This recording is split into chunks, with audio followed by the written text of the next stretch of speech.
আমার পিছনে যেটা দেখতে পাচ্ছেন এটা পৃথিবীর বৃহত্তম এবং কঠিন কারাগার, যার ধারণ ক্ষমতা 40,000। কল্পনাও করতে পারবেন না এখানের বন্দী মানুষরা কতটা বিপজ্জনক। আপনি কতজন মানুষের জীবন নিয়েছেন? কতজন? 5 জন নাকি 10 জন? 50 জনেরও বেশি। এবং অন্যান্য গ্যাং, এরা হচ্ছে জানোয়ার, এগুলো মানুষ নয়। সোশিওপ্যাথ, এই ধরনের মানুষ আমাদের এখানে আছে। আমরা সবচেয়ে খারাপ মানুষের মুখোমুখি হব। সিকটে স্বাগতম। এল সালভাদরে নির্মিত পৃথিবীর বৃহত্তম কারাগার, যা নির্মিত হয়েছে পৃথিবীর সবচেয়ে গুরুতর অপরাধীদের বন্দী করতে।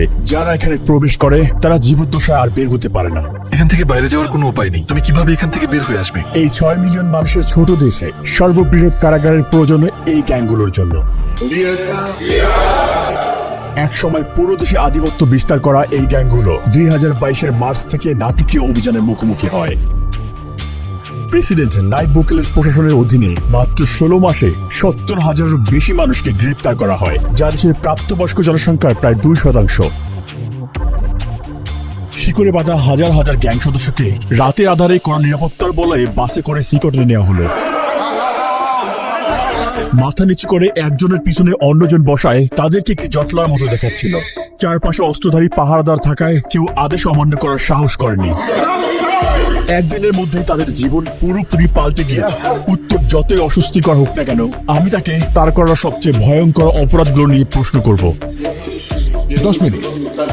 2022 সালে নির্মিত এই বিশাল কারাগারটি 8টি পৃথক মজুল নিয়ে গঠিত, যা 410 একর জমির উপর অবস্থিত। প্রতি জোড়া মজুল 2টি পৃথক 3 মিটার উঁচু দেয়াল দ্বারা ঘেরা, যার মধ্যে রেজার ওয়ার দেওয়া রয়েছে। 9 মিটার উঁচু বিশাল দেয়াল দিয়ে পুরো জায়গাটি ঘেরা, যার উপরে রয়েছে 3 মিটার উঁচু বৈদ্যুতিক তার, যেখানে 15,000 ভোল্ট বিদ্যুৎ বইছে। চারপাশের 19টি ওয়াচ টাওয়ারের মাধ্যমে কোনো কিছু নজর এড়ায় না। এই সম্পূর্ণ ব্যবস্থা শুধু পালানোর রাস্তাকেই বন্ধ করে না, বরং পালানোর চিন্তাকে মুছে দেয়। হ্যালো, আমাদের প্রেসিডেন্সি থেকে অনুমতি আছে।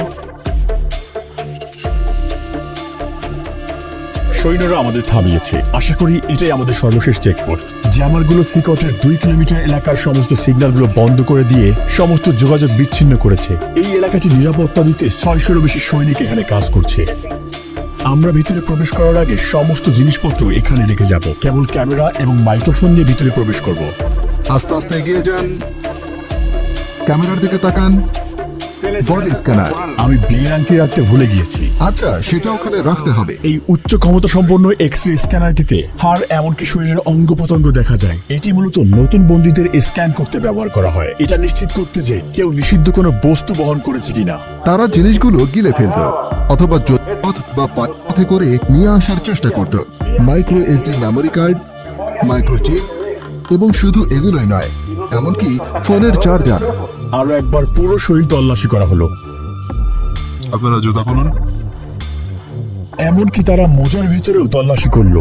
সিকিউরিটি চেক পার করতে আমাদের 1 ঘন্টা সময় লেগেছে। 1 মাসের টানা আবেদনের পর আমরা এখানে আমন্ত্রণ পেয়েছি।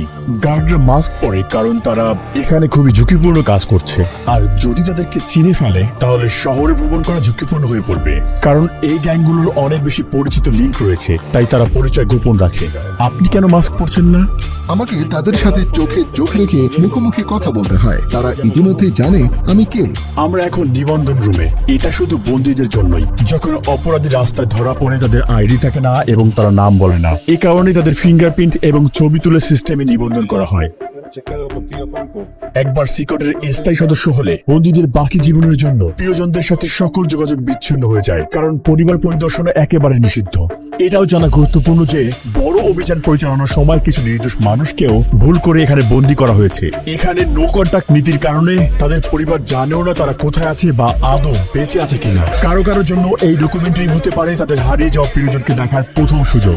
বন্দীরা যেখানে প্রবেশ করে সেই মডিউলগুলো প্রবেশের আগে আমরা এখানে অস্ত্রাগারটি পরিদর্শন করি। যে কোনো বিদ্রোহীর জন্য এটি খুবই গুরুত্বপূর্ণ, কারণ তারা পৃথিবীর সবচেয়ে বিপজ্জনক মানুষ। আমরা T65 রাইফেলের মতো অস্ত্র ব্যবহার করি, যা M16 রাইফেলের মতো। আমাদের কাছে আরো একটি অস্ত্র আছে, যা হলো 12 গেজ শটগান। একটি সিগ শাওয়ার রাইফেল সংকীর্ণ স্থানে আমাদের চলাফেরা সহজ করে। যখন অপরাধীদের বন্দি করে বাসে নিয়ে যাওয়া হয় তাদের চলাচল সীমিত করতে এবং আক্রমণের ঝুঁকি কমাতে হাত করা এবং শিকল পরানো হয়। কখনো এখানে কি বিদ্রোহ হয়েছে? এখন পর্যন্ত কোনো পালানোর চেষ্টা হয়নি। এখানে আমরা অপরাধী সংগঠনগুলোর সবচেয়ে খারাপ মানুষদের পেয়েছি। বিদ্রোহ সুরক্ষা গিয়ারের মধ্যে রয়েছে head protection, face shield, neck protection, anti trauma vest, leg protector, shin guard এবং সর্বোপরি একটি ঢাল। সাধারণত কারাগারে বন্দীরা যে কোনো ধরনের হাতে তৈরি অস্ত্র তৈরি করে, যেমন সুচ, ছুরি। তারা সম্পূর্ণ সুরক্ষিত। দেখতে পাচ্ছেন কিভাবে তার পা সুরক্ষিত আছে। যেহেতু কারাগারটি অনেক বড় তাই আমাদের বাসে চড়তে হচ্ছে। আমরা এখন মজুল এলাকায় প্রবেশ করছি। দেশকে নিরাপদে রাখতে 1000 কর্মী সিকটের ভিতরে কাজ করছে। এটা যদিও অসম্ভব, কিন্তু চলুন কল্পনা করি যে কোনো বন্দী এখান থেকে বেরিয়ে এলো। এই সমস্ত পাথরগুলো ইচ্ছে করেই এখানে রাখা হয়েছে, কারণ তারা যখন এটার উপর দিয়ে হাঁটবে এটা অ্যালার্ম সিস্টেমের মতো কাজ করবে, যা শব্দ তৈরি করবে এবং চুপচাপ হাঁটতে পারবে না। তারা কি পালানোর চেষ্টা করেছে? না। তারা কি চেষ্টা করতে পারে? কঠিন, কারণ তাদের একটির পর একটি নিরাপত্তা বলের মধ্যে দিয়ে যেতে হবে। বাইরের হস্তক্ষেপ রোধ করতে সিকট তার নিজস্ব অবকাঠামো নিয়ে একটি বিচ্ছিন্ন এলাকায় নির্মিত হয়েছে, যার মধ্যে রয়েছে বৈদ্যুতিক এবং পয়ঃনিষ্কাশন ব্যবস্থা। দুর্ঘটনাবশত বিদ্যুৎ এবং পানি সরবরাহ বন্ধ হলে সিস্টার্ন এবং পাওয়ার প্ল্যান্টগুলো 1 সপ্তাহ পর্যন্ত কার্যক্রম চালু রাখতে সক্ষম। আমি খুবই উচ্ছ্বাসিত। আপনারা দেখবেন আমি মুখোমুখি হব বিশ্বের সবচেয়ে বিপজ্জনক অপরাধীর সাথে। এটা খুবই ঝুঁকিপূর্ণ। আমরা একটি মজুলে এখন প্রবেশ করব। আপনার পাশাপাশি তৃতীয় এবং চতুর্থ মজুল দুটি দেখতে পাচ্ছেন। অপরাধীরা এখানে প্রবেশ করলে এই দরজা দিয়ে আর কখনোই বের হতে পারে না। আর কয়েক পা আগালেই আমরা 2500-এরও বেশি অপরাধী দেখতে পাবো। এ যেন এক নিয়ন্ত্রিত বিশৃঙ্খলার মধ্যে পা রাখা।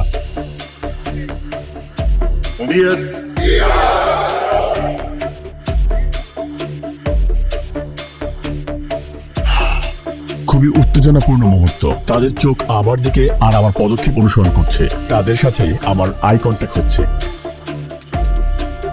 তারা সংখ্যায় অনেক বেশি। আমি বাকরুদ্ধ। আমি নিজের অজান্তেই অস্বস্তি অনুভব করছি। অপরাধীরা সবাই সাদা শার্ট, শর্টস আর স্লিপার পরেছে। অন্য কোনো জিনিসপত্র নেই। বেশিরভাগই জীবনের প্রথমার্ধে, অর্থাৎ 20 বছর বয়সী, কিন্তু প্রত্যেকে গুরুতর অপরাধে দণ্ডিত। এমনকি সবচেয়ে কম অপরাধীরও গড়ে প্রমাণিত 20 থেকে 30টি ঘটনা রয়েছে। কিন্তু এখানে কিছু অপরাধী শত শত নিরপরাধ মানুষের জীবন কেড়ে নিয়েছে। আমি বন্দীদের প্রশ্ন করতে পারি? না না না, যদি আপনার কোনো প্রশ্ন থাকে আমি সেগুলোর উত্তর দিতে পারি। আর তারা যদি আমার সাথে কথা বলতে চায় তাহলে আপনি কি করবেন? আমি তাদের এটি করতে দেব না। তারা জানে যে নির্দেশনা মানতে না পারার জন্য পরবর্তীতে শাস্তি হতে পারে। এদের মধ্যে কোন গ্রুপ নেতার সাক্ষাৎকার নিব এটা জানতে প্রচন্ড আগ্রহী। আমাদের জন্য এই হলুদ লাইন পার হওয়া সম্পূর্ণ নিষিদ্ধ, কারণ তারা পৃথিবীর সবচেয়ে বিপজ্জনক মানুষ। আমাদের মাঝে যদি রেলিং না থাকতো সবাই জানে এখন কি ঘটতে পারত। মেগা কারাগারের 8টি মডিউলের প্রতিটি 32টি সেল নিয়ে গঠিত। প্রতিটি সেলে প্রায় 80 জন বন্দী থাকে, তবে এই সংখ্যা 150 পর্যন্ত পৌঁছাতে পারে। সম্পূর্ণ ধারণ ক্ষমতা পূর্ণ না হওয়া সত্ত্বেও বর্তমানে প্রতিটি বন্দীর জন্য মাত্র 0.5 বর্গমিটার স্থান বরাদ্দ রয়েছে। এখানে নেই পর্যাপ্ত আলো বাতাসের ব্যবস্থা, নেই আইনের হাঁটার অনুমতি।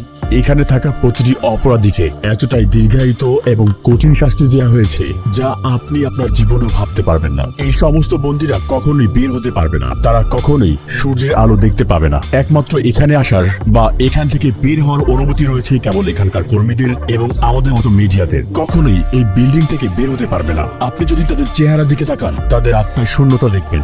ভবিষ্যৎ নিয়ে তাদের কোনো আশা নেই। তাদের দেখতে মনে হয় রোবটিক। তাদের জীবন পুরো একঘেয়েমি। এই খোলা জায়গাটি তাদের টয়লেটের জন্য।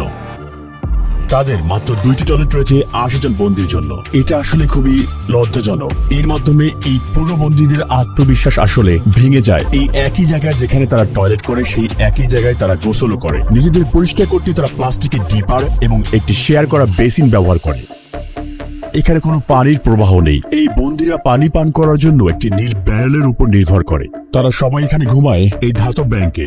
কোনো বালিশ কিংবা কোনো গদি নেই এখানে। প্রতিটা বন্দী শুধুমাত্র প্রয়োজনীয় জিনিস পায়: একটি সাদা চাদর, একটি ইউনিফর্ম, মোজা, স্লিপার এবং একটি টয়লেট। তারা আর কিছুই পায় না। বন্দীরা এখানে সারাদিন 4 স্তরের বেডে কাটায়। তারা এখানে গোডাউনে রাখা জিনিসপত্র মতোই খুব জড়ো হয়ে থাকে। স্বাস্থ্য এবং শৃঙ্খলা রক্ষার অংশ হিসেবে বন্দীরা 2 সপ্তাহ পর পর শেভ করে। এছাড়াও লম্বা চুল বা দাড়িতে তারা ধারালো বস্তু লুকিয়ে রাখতে পারে। একবার দেখা যাক। শার্ট খুলে এখানে লাইন ধরে দাঁড়ান।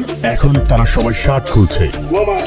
এই বন্দীরা একসময় MS-13 এবং ব্যারিও 18 গ্যাংয়ের সদস্য ছিল, যারা এল সালভাদরের পাড়া এবং মহল্লা নিয়ন্ত্রণ করত। এছাড়াও এই গ্যাংগুলো স্থানীয়দের কাছ থেকে টাকা ছিনতাই করত এবং ভোগান্তি দিত। তাহলে এখানে ব্যারিও 18 এবং MS-13 গ্যাংয়ের সদস্যরা একসঙ্গেই রয়েছে। হ্যাঁ, ঠিক এমনই। পুরো মডিউল একই রকম। তারা সবাই এমন ভাবেই জীবনযাপন করে। বাইরে একে অন্যের এলাকায় প্রবেশ মানে মৃত্যুর কারণ, কিন্তু এখানে তারা শেষ নিঃশ্বাস পর্যন্ত একে অপরের পাশেই থাকবে। এখানে তারা কিভাবে আছে, একে অন্যকে আক্রমণ না করে? এখানে তাদের একসাথে থাকতে শিখতে হয়। এখানে তারা কারাগারে আছে, রাস্তায় নয়। অধিকাংশ বন্দীর পুরো শরীর জুড়ে ট্যাটু থাকে, এমনকি তাদের মুখেও, যা তাদের অনুগত্যের পরিমাণ প্রকাশ করে। MS-13 গ্যাংদের ট্যাটুতে সাধারণত অক্ষর দিয়ে লেখা অথবা 13 লেখা থাকে। অন্য গ্যাংয়ের সদস্যরা 18 বা 666 এরকম চিহ্ন ব্যবহার করে, যার যোগফল 18 এবং যা শয়তানের প্রতীক হিসেবে ধরা হয়। অথবা তারা রোমান সংখ্যাও ব্যবহার করে। কারো মুখে গ্যাংয়ের ট্যাটু থাকলে তা স্পষ্ট নির্দেশ করে যে সে সংগঠনের সবচেয়ে নির্দয় এবং নেতৃস্থানীয় সদস্য। এমন একজন মানুষের সঙ্গে রাস্তায় দেখা হওয়া মানে সাক্ষাৎ মৃত্যুর চোখে চোখ রাখার সমান। মাকড়সা জালের ট্যাটুর অর্থ হচ্ছে আইন ব্যবস্থার জালে আটকে পড়া আর দীর্ঘ কারাদণ্ড ভোগ করা। ডেভিল হর্নস ট্যাটু একটি অন্ধকারের প্রতীক, যা নির্দেশ করে যে এই ব্যক্তিরা হচ্ছে শয়তানের পূজারী। কিছু লোক দাবি করে তারা শয়তানের আদেশে এই কাজগুলো করেছে। একটি টিয়ারড্রপ ট্যাটু নির্দেশ করে যে সেই ব্যক্তি কোনো মানুষের জীবন নাশ করেছে। চোখের ফোঁটার সংখ্যা বোঝায় কতগুলো জীবন তারা কেড়ে নিয়েছে। যদি 3টি টিয়ারড্রপ থাকে, এর মানে এই ট্যাটুর মালিক এতগুলো জীবন কেড়ে নিয়েছে যার হিসেব নেই। লাভ নাও, ক্রাই লেটার। এই মাস্ক বা ক্লাউন ট্যাটুগুলোর একটা স্পষ্ট বার্তা হচ্ছে কঠিন সময়ে তুমি শক্ত থাকো, আর পরিণতি পরে ভুগবে। এখানে সমস্ত মানুষ কি সত্যি খারাপ? এরা একদম অন্য লেভেলের হাই প্রোফাইল ক্রিমিনাল, যারা কখনো তাদের মনোভাব পরিবর্তন করবে না। উপরে তাকালে দেখবেন সেখানে ক্যাটওয়ে এরিয়া রয়েছে। নিরাপত্তা কর্মীরা উঁচু জায়গা থেকে নিয়মিত বন্দীদের উপর নজর রাখছে। এখানে সন্দেহজনক কিছু ঘটলে তারা তৎক্ষণাৎ হস্তক্ষেপ করবে। চারপাশের প্রতিটি কোণায় থাকা ক্যামেরার মাধ্যমে তারা 24 ঘন্টা এই এলাকায় নজরদারি রাখে, যাতে কোনো কিছু নজর না এড়ায়। নজরদারির জন্য মডিউলগুলো দিন রাত ব্যাপী আলোকিত রাখা হয়। সূর্যাস্তের পরেও আলো জ্বলতে থাকে। তারা সবসময় নজরদারির মধ্যে থাকে। আমার মনে হয় এটি অন্যতম কঠিন একটি ব্যাপার। আর তারা যখন ঘুমাতে যায় তখন তাওয়াল ব্যবহার করে চোখ ঢাকতে, যাতে চোখে আলো না পড়ে। এখানে তারা বন্দীদেরকে বাইবেল থেকে কিছু গুরুত্বপূর্ণ পাঠ শেখাচ্ছে। এখানে তাদের শারীরিক ব্যায়াম হচ্ছে, আর ওখানে তাদের ট্রেনার। বন্দীদের সেল থেকে বাইরে যাওয়ার এটাই তাদের একমাত্র সময়। অস্ত্রধারী পাহারাদারদের নজরদারিতে এই কার্যক্রমগুলো প্রতি সপ্তাহে মোট 1 ঘন্টা চলে।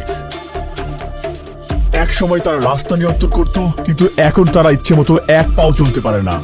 এটা একটা রোটেটিং শিডিউল, জায়গা কম, তাই সবাই একসাথে একই দিনে বাইরে যেতে পারে না। বন্দীরা যখন এইসব অ্যাক্টিভিটিতে সেলের বাইরে থাকে, তখন কি কোনো বিশৃঙ্খল ঘটনা ঘটেছে? এমন কিছুই হয়নি। যখন আমরা সেলের ভিতরে ক্যামেরা ফোকাস করি, প্রায় দেখি একজন বন্দী আস্তে আস্তে কথা বলছে। সেলের ভিতর থেকেও গ্যাং সদস্যরা বাইরে তথ্য পাঠানোর চেষ্টা করে, আর তাই আমরা তার মুখের ভঙ্গি সেন্সর করে বার্তা ব্লক করে দিয়েছি। কড়া ব্যবস্থা নেওয়ার পরেও গ্যাংগুলো এখনো বাইরে শক্তিশালী। গুজব আছে তারা নিরীহ মানুষের উপর প্রতিশোধ নেওয়ার পরিকল্পনা করছে, কিন্তু তার পাল্টা হিসেবে কর্তৃপক্ষ তাদের বন্দী সদস্যের উপর আরো কঠিন পদক্ষেপ নেওয়ার হুমকি দিয়েছে। যদি ওরা এমন কিছু করে, তাহলে কারাগারে একবেলা খাবারও পাবে না। সৃষ্টিকর্তার কসম, তাদের খাওয়ানোর জন্য একটি চালের দানাও থাকবে না। আদে কিভাবে তারা কতদিন টেকে? এখানে তাদের 3 বেলা খাবার দেওয়া হয়, ব্রেকফাস্ট, লাঞ্চ আর ডিনার। ব্রেকফাস্টে সাধারণত মটরশুঁটি আর ভাত থাকে, আর ডিনারও প্রায় একই রকম। দুপুরে সাদা ভাত আর পাস্তা দেওয়া হয়। একমাত্র যা পরিবর্তন হয় সেটা হলো পানীয়। চিকেন বা মাংসের মতো কোনো পুষ্টিকর খাবার তালিকায় নেই। এটা দুপুরের খাবার। আজ ভাত, পাস্তা আর 2টা টর্টিলা দেওয়া হয়েছে। খাবারের মেনু কি পরিবর্তন করা হয়? না, প্রতিদিন একই। হ্যাঁ, সবসময় একই থাকে। ফ্রেশমেন্ট। এটা মিষ্টি পানীয়। আমি নিজেই এটা খেয়ে একটু স্বাদ নিয়ে দেখবো। বন্দীদেরকে হাত দিয়ে এগুলো খেতে হয় এবং প্লেটগুলোকে ভালোভাবে পরিষ্কার করতে হয়। পর্যাপ্ত প্রোটিনের অভাবে অনেক অপরাধীরাই এখানে পুষ্টিহীনতায় ভুগছে। বন্দীর সাথে সাক্ষাৎকার নেওয়ার আগে আমি আপনাদেরকে একটি জায়গা দেখাতে চাই, যা অন্যতম কঠিন একটি জায়গা। আমরা এখন আছি আইসোলেশন সেলের এলাকায়। যখন বন্দীরা আইন ভাঙে, তাদেরকে এই আইসোলেশন সেলে পাঠানো হয়। pueden ser enviados a esta celda de separación ahora. আইন অনুযায়ী আমি তাদের 15 দিনের জন্য সেলে বন্ধ রাখতে পারি। সেলের দরজা সিল করা থাকে। এই গ্রিডের মাধ্যমে আমি তাদের দেখতে পারি এবং জানতেও পারি ভেতরে কে আছে। এখানে খাবার দেওয়া হয়, আর দরজা খুলে কোনো কার্যক্রমে নেওয়ার আগে এই জায়গাটাতেই তাদেরকে আমরা হাত করা পরাই। আইসোলেশন সেলে স্বাগতম। যদি কোনো বন্দী অশোভন আচরণ করে তাহলে তাকে এখানে পাঠানো হয়। সে কখনোই জানবে না সময় সম্পর্কে বা কতদিন তাকে এখানে থাকতে হবে। কয়েকদিন বা কয়েক সপ্তাহ পর্যন্ত সে এই কংক্রিটের বিছানায় ঘুমাবে, আর সেই অপরাধী বিচ্ছিন্ন হয়ে পড়বে পুরো পৃথিবী থেকে। এটার ভিতরে তাদের পানি সরবরাহ করা হয়। এখানে একটি পানির বেসিন রয়েছে, তারা এখান থেকে পানি নেয় আর তারা ঠিক এখানে প্রস্রাব করে। পানি খাওয়ার বেসিন এবং টয়লেট পাশাপাশি অবস্থিত। এই টয়লেটটি দেখে মনে হচ্ছে এটি খুব সদ্যই ব্যবহার করা হয়েছে, আর তাই এটি এখনো নোংরা হয়ে আছে। এখানের একমাত্র আলোর উৎস হচ্ছে এই ছোট্ট ছিদ্র, যা দিয়ে খুবই সামান্য পরিমাণ সূর্যের আলো আসে, এবং এটি বাতাসেরও একমাত্র উৎস। আপনার মতে এই আইসোলেশন রুমের সবচেয়ে কঠিন বিষয় কোনটি?